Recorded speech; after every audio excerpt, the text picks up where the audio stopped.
So yun na nga mga man, nandito tayo sa warehouse. And busy-busy yan tayo dito ngayon mga man. Makikita yung daming gamit dito pre. Kasi nga, warehouse to pre. Dito ni-stock yung mga parts na kailangan ni company. So kapag may mga order, yung mga technician, kailangan ng ganitong gamit, kami yung nagbibigay, re-release namin yung sinasabi ko sa inyo na nag-i-issue, i-release namin yung parts sa kanila before the service.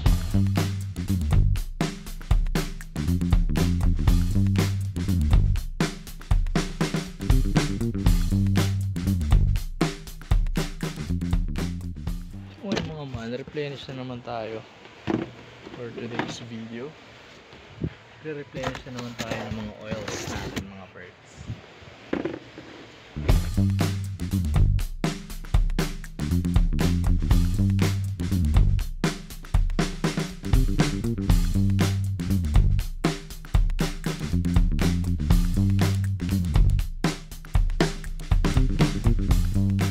Okay po. Alam nyo ba guys kung anong oras na? It's already 12 o'clock na here. You know what does it mean? You know what does it mean? You know what it means? We're gonna turn off the lights na and we're going to sleep, mga man.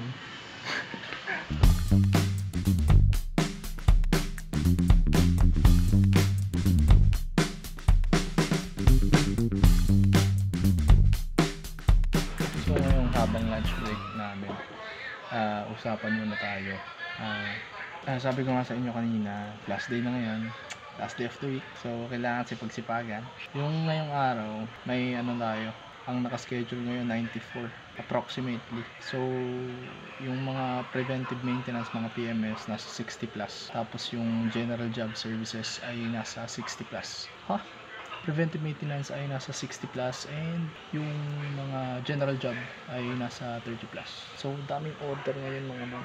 So kami dito, kapag nagawa ng repair order si SA, dadalhin dito, tapos check namin yon, kunin namin yung part number and kunin namin dito sa warehouse, and then bibigay namin sa mga technician para magawa nila yung service na kailangan nilang gawin dun sa unit. So yun, tulog muna ako guys, and kita-kita lang tayo mamaya bago umuwi.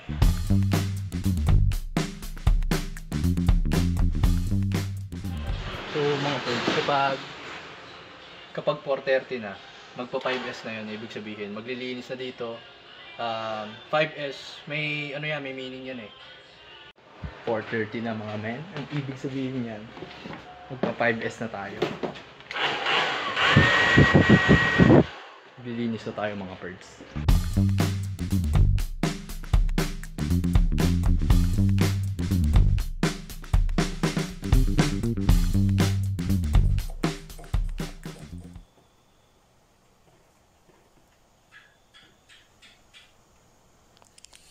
So mapapansin nyo mga man, bitin na naman yung video natin.